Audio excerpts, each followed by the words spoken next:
పథకాలకి చేయడానికి కింద మీద పడుతున్నాం, రోడ్లు గుంతలు పూడ్చడానికి డబ్బులు లేవు. కానీ వీళ్ళ దగ్గర మటుకు వేల కోట్లు ప్రభుత్వం కష్టంతో మీ అందరి ట్యాక్సులతోటి, ప్రజలందరి ట్యాక్సులతోటి కొన్న డబ్బులతో ఇచ్చిన ట్యాక్సులతోటి డబ్బులు తీసుకొని మనం బియ్యం కొంటే ఆ బియ్యం తీసుకెళ్ళి రూపాయి పెట్టుబడి లేకుండా వేల కోట్లు సంపాదిస్తూ ఉన్నారు. There should be a major crackdown on this. దీనికి తన మన భేదం లేదు. దీనికి అధికారులు కాదు, పొలిటికల్ వ్యవస్థ కాదు, ఎవరైనా సరే ఇది చాలా స్టర్న్ యాక్షన్ అయితే తీసుకోవాలి. This will pose as a national. ఇట్లాగే వదిలేస్తే this port will become a menace for national security. గత ప్రభుత్వం నేను మొత్తుకుంటా ఉన్నాం, మేము ఇబ్బందిగా ఉంది మాట్లాడి. నేను నాకు ఎంత ఆశ్చర్యం, ఎంత డీప్ రూటెడ్ నెట్వర్క్ అంటే, నేను వస్తానంటే నన్ను ఇప్పటికీ 2 months నుంచి ఆపేశారు, నన్ను రానివ్వకుండా. ఉన్నత స్థాయి అధికారుల దగ్గర నుంచి లేదు సార్, అక్కడికి వెళ్తే కొంచెం ఇదవుతుంది సార్, ఎందుకు సార్ ఇప్పుడు కాదు సార్, తర్వాత సార్, ఇప్పుడు యాక్షన్ తీసుకున్నాం సార్, రిపీటెడ్గా చెప్తా ఉన్నారు. నాకు నిన్న విసుగొచ్చి ఒకటే చెప్పాను, పోలీసు వస్తారా రండి, లేదంటే నేను కూర్చోబెట్టి నేను కారులో నేను వెళ్ళిపోతాను, అధికారులు నా పక్కన రాకపోయినా పర్లా. ఈ నిర్ణయం తీసుకొని ఇక్కడికి వచ్చింది, ప్రజలకు తెలియాలి. ఇది కొండబాబు గారు కానీ, నాదెండ్ల మనోహర్ గారు కానీ, మనకి జిల్లా వైపు నుంచి కానీ మేము పర్యటనలో మేము పదే చెప్పాం. తూర్పుగోదావరి జిల్లా నాయకులు కానీ, ఎమ్మెల్యేలు కానీ, we gave a word to people. మేము ప్రజలకు మాట ఇచ్చాం, పారదర్శకత చూపిస్తాం, ఇలాంటి అవినీతిని, ఇలాంటి స్మగ్లింగ్ని మేము అరికడతామని. ఆ దిశగా చర్యలు తీసుకోవడానికి మేము ముందుకెళ్తున్నాం. అందుకని మీ దృష్టికి తీసుకొచ్చి దీంట్లో మీరు మిగతా ఇన్ఫర్మేషన్ మీకు ఇస్తాం. అలాగే దీన్ని ఖచ్చితంగా హోమ్ మినిస్ట్రీ దృష్టికి అయితే తీసుకెళ్తాను. Andhra is major hub for ganja and మీకు డ్రగ్స్ అయిపోయింది.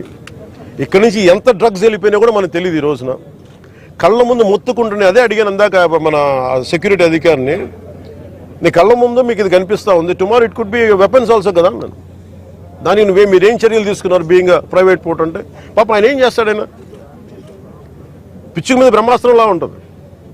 ఎవరి మీద వేటేయాలి? దీనికి కీలకమైన వ్యక్తులు ఎవరు? దీని వెనక ఎవరు కాపాడుతున్నారు వీళ్ళని? ఏ స్థాయి వ్యక్తులు కాపాడుతున్నారు? ఇవన్నీ చూడాలి. గత ప్రభుత్వం ఇప్పుడు ఈ వ్యక్తి కూర్చోబెట్టి చూస్తే మనకి ఏదో మన 16 కంపెనీస్ ఉన్నాయి, వీళ్ళు కోర్టులకు వెళ్తా ఉన్నారు. రైస్ ఎక్స్పోర్ట్ జరగాలి, మీరు ఎనీథింగ్ ఈజ్ పారదర్శకంగా మీరు చేస్తే ఇబ్బంది రాదు. కానీ దీనిని అడ్డగోలుగా పెట్టుకొని ఈ ప్రభుత్వం ఏమి చేయదంటే మటుకు చాలా బలమైన చర్యలు తీసుకుంటాం. సార్ పవన్ గారు, ఇప్పుడు ఈ వైఎస్ఆర్ గవర్నమెంట్ 5 ఏళ్ల పాలనలో ద్వారంపూడి చంద్రశేఖర్ రెడ్డి గారి కుటుంబం, ఆయన ఆధ్వర్యంలో మొత్తం కాకినాడ పోర్టు నుంచి రేషన్ బియ్యం ఎక్స్పోర్ట్ అయిందని అన్ని పార్టీలు కూడా నిరంతరం ఆరోపణలు ఇచ్చినాయి. ఇప్పుడు ఎవరు, మీరు కూటమి ప్రభుత్వం వచ్చిన 6 నెలల తర్వాత ఇక్కడ నుంచి ఎక్స్పోర్ట్ చేస్తుంది ఎవరు రేషన్ బియ్యం? కీలక సూత్రధారులు ఎవరు, పాత్రధారులు ఎవరు? ఎప్పుడు కనుక్కుంటారు? అట్లా మనోహర్ గారు ఇక్కడ పర్యటనకు వచ్చినప్పుడు సిఐడి ఎంక్వైరీ వేస్తాం, ఇక్కడ నుంచి ఎవరు చేస్తారు, ఎప్పుడు వేస్తారు? ఇది ఇప్పుడు మేము పట్టుకుంది ఏంటంటే, ఇది ఎలా ఉన్నాయంటే డైరెక్ట్ కింగ్ పిన్స్ ఎలా ఉన్నారంటే వాళ్ళ కంపెనీస్ ఉన్నాయి.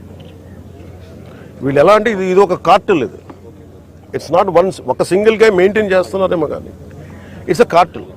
దాదాపు మేము చూస్తుంటేనే 16 దాకా 16 కంపెనీస్. దాంట్లో మీరు చెప్పిన వ్యక్తి కంపెనీ కూడా ఉందని చెప్తా ఉన్నారు.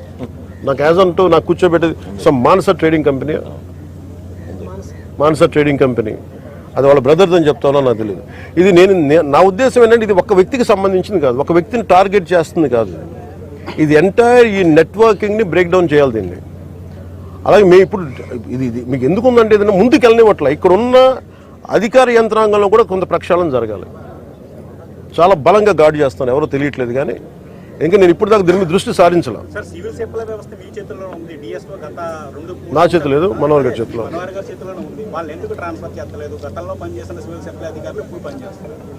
సిఐడి ఎంక్వైరీ ఎప్పుడనే చెప్పండి సార్. సిఐడి ఎంక్వైరీ అన్నీ చెప్తాను. ఇప్పుడు నేను మీకు తెలుసు కదా, when I give a word, I want to take a very stern action. నా మాటకు నేను కట్టుబడి, ఎందుకంటే లా అండ్ ఆర్డర్ నా చేతిలో లేదు. లా అండ్ ఆర్డర్ ఎందుకు మీకు ఎగ్జాక్ట్ ఈ టైం లైన్లో నేను ఇస్తాను అని చెప్పే నా దగ్గర ఆ అధికారం నా దగ్గర లేదు. నా దగ్గర ఏముందంటే ఇది will bring them to justice.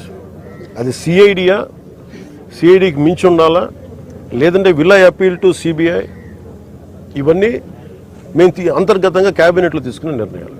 అందువల్ల కేవలం మీరు సిఐడికి పరిమితం చేస్తాం, సిఐడి దాటి వెళ్ళాలా? ఎందుకంటే అసలు టోటల్గా మ్యారిటైమ్ సెక్యూరిటీ ఇష్యూస్ ఏమున్నాయి, ఇది చాలా కొంచెం పెద్ద స్థాయిలో చూడాలి.